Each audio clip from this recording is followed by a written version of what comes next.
Hello and welcome back to Chatsworth Quilt-Along, and we are working on month 11, block 11.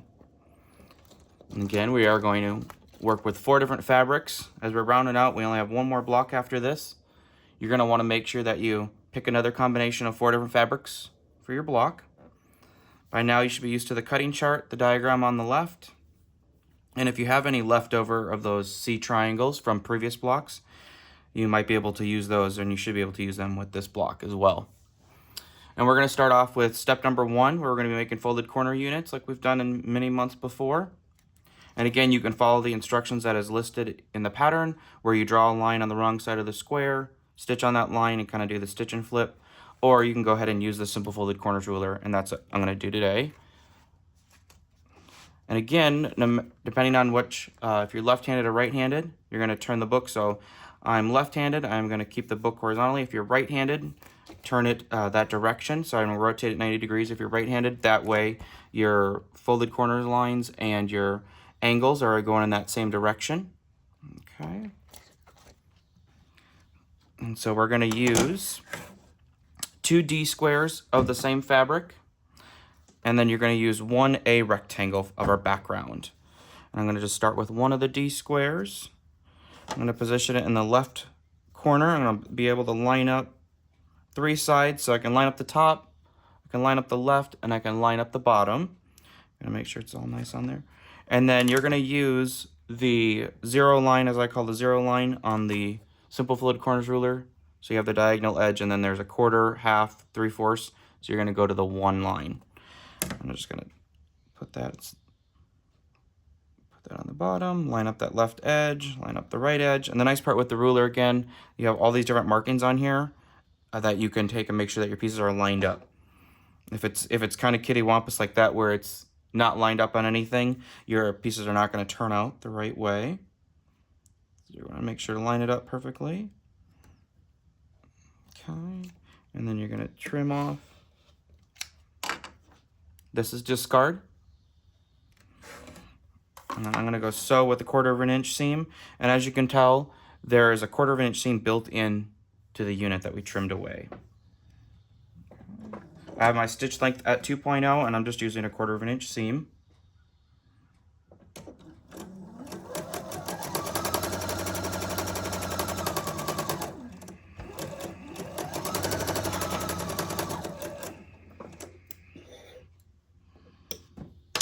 Okay, so we got that one sewn. Before we do the other side, I am going to go ahead and press that.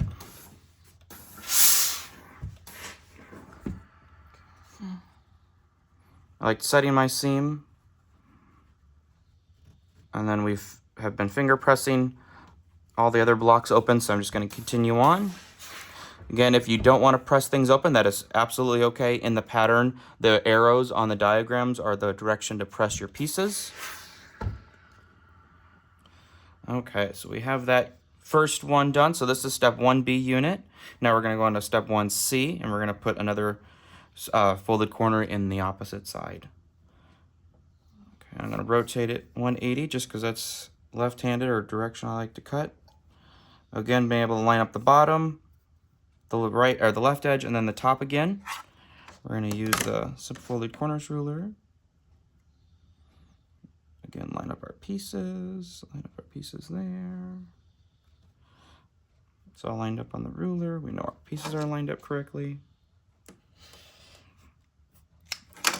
Discard those triangles again. And we're going to stitch.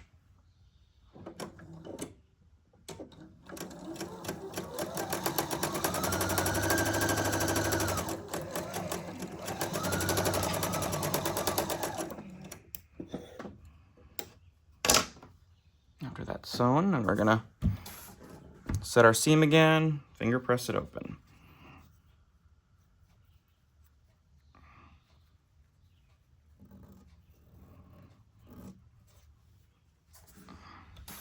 And I normally would chain piece and get all 4 of these done, and then go to the iron. Okay, and so this is your unit B, and you're going to make one of each of the 4 assorted prints in the block. And now we're going to go on to unit C, which is step number 2. And we're going to create some flying geese. So by now, we have had a couple different methods. And what we're doing again is the triangle method for the flying geese. You should be pretty familiar with that, as far as we're going to start with the left triangle. And these are the 2 B triangles of our background and 1 C triangle.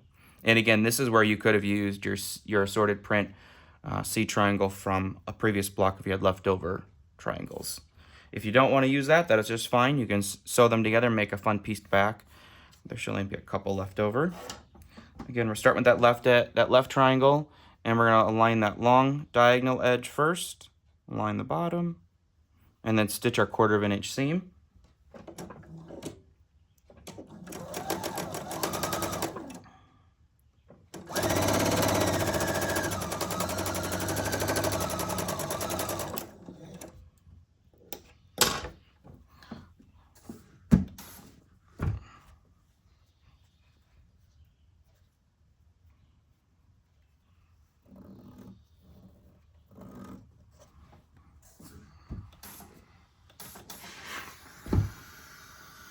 Okay, and after that side is on there, oops, that didn't get pressed as well. Give it a little bit of steam. And then we're going to add the right side on there with that B triangle. And you can sew with the B triangle on the top or on the bottom. Some people don't necessarily like to start up here. The little dog ear that's extended beyond our triangle, I'm just going to leave for right now. I'll trim it after.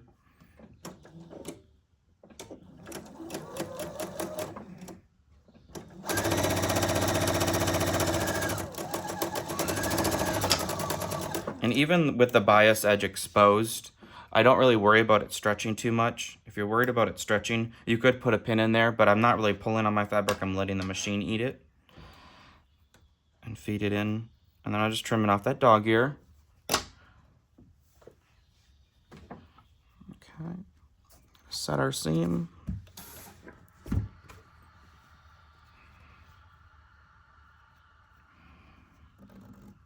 Finger press it open. We're going to press.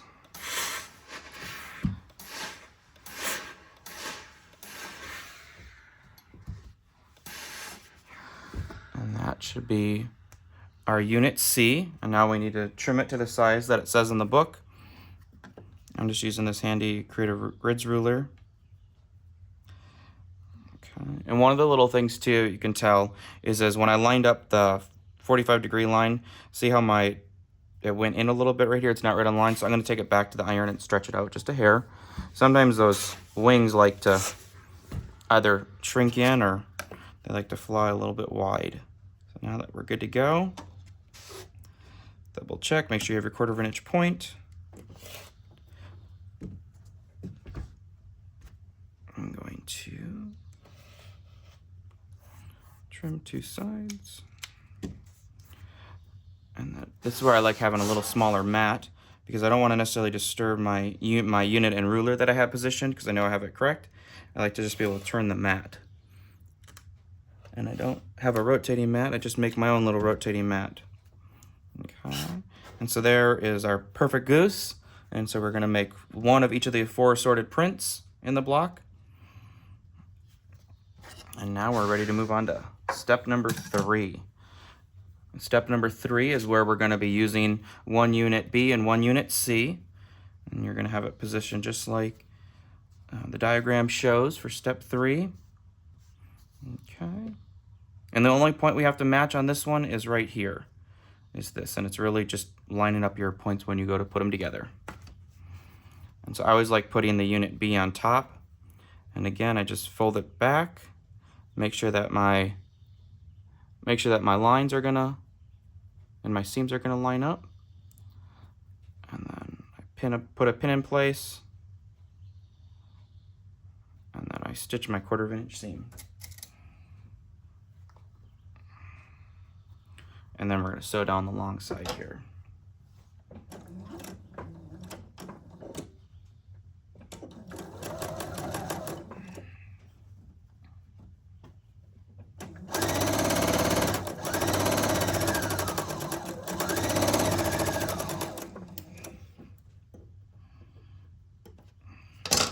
And when you're working on step number 3, you want to make sure that you put the same assorted print together. Okay, so now I'm going to check my point up here, and that looks really good. And then down here it ended nicely. So now I'm going to go ahead and press the seam on this guy.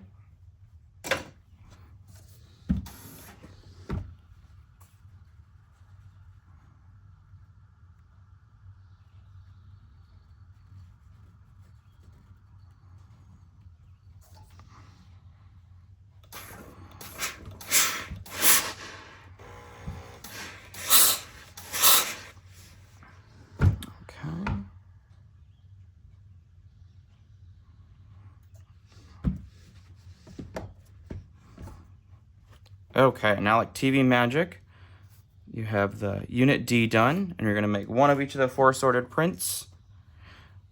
And then we're going to go on to step number 4 and lay out our block, just as diagrammed. So let's see if we can follow the diagram.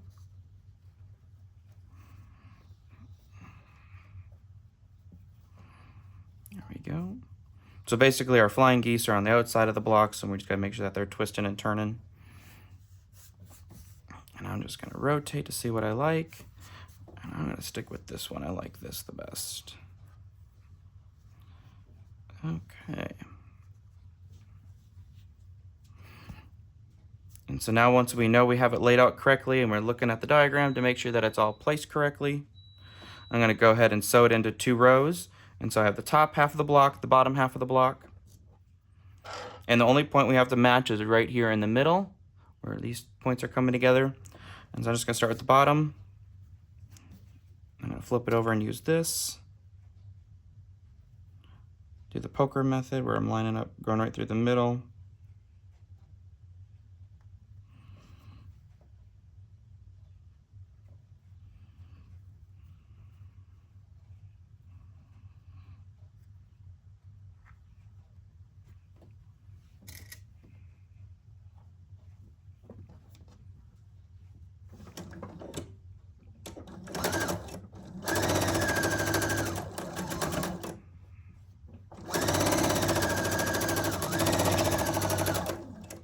And sometimes I sew both of them at one time, or this time like I just want to see how it looks, if I have to adjust it, and that looks really good, so I'm okay with that.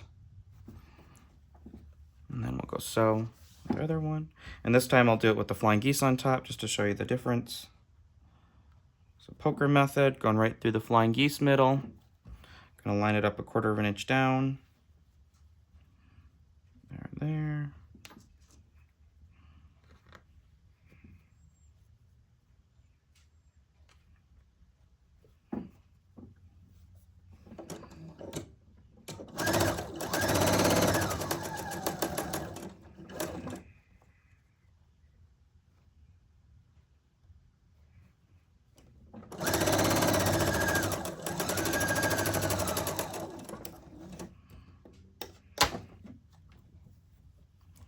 Check our point.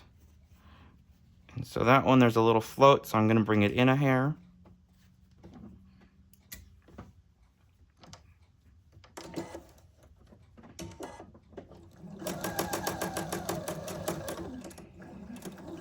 So I'm just stitching right next to the line right next to it.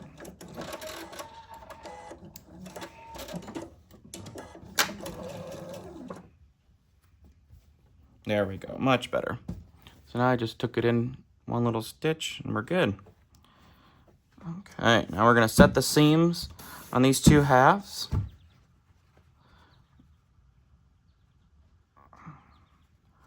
Press them open.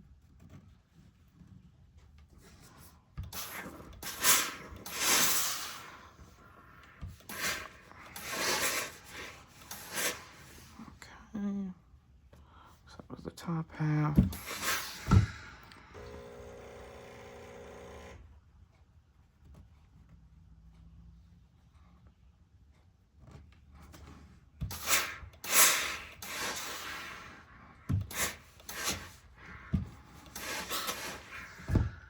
There's the bottom half. Okay.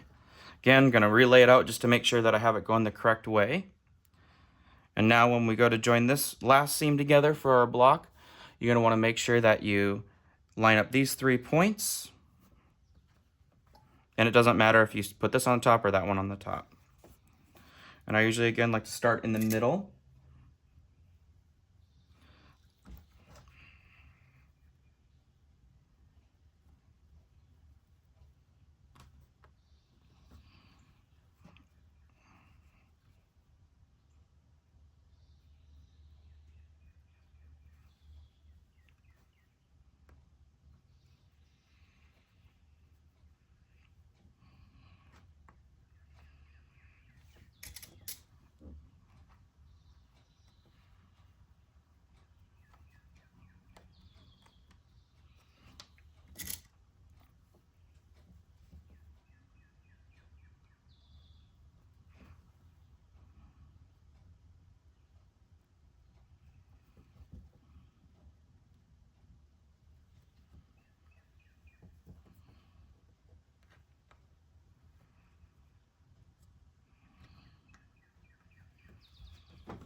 Okay, let's check and see how we did with our points.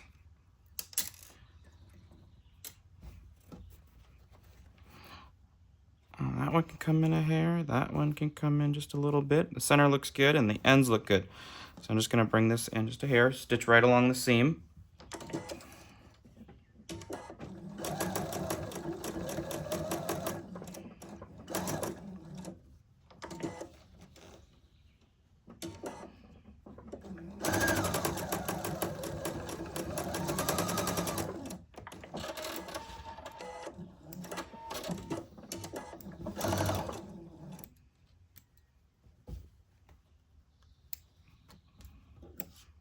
Okay, now let's check it again. Much better. Okay, we're gonna set that seam and press that final block seam open. And it's nice because with pressing things open, or alleviate some of that bulk in here. And if you're pressing to one side, you're gonna make sure that you spin your centers. That way these are gonna kind of spin so they're not right on back on itself. Your long armor will help, your blocks will turn out nicer. I'm not one for clipping seams. So either pressing open or spinning the seam so it alleviates the bulk it's really helpful. Okay. So as you can tell, I always start on the back. And as you probably noticed with the other videos, start on the back, do one little press, and then come give a nice final press on the front. And then we have our finished block 11. Okay. We'll see you back for block number 12.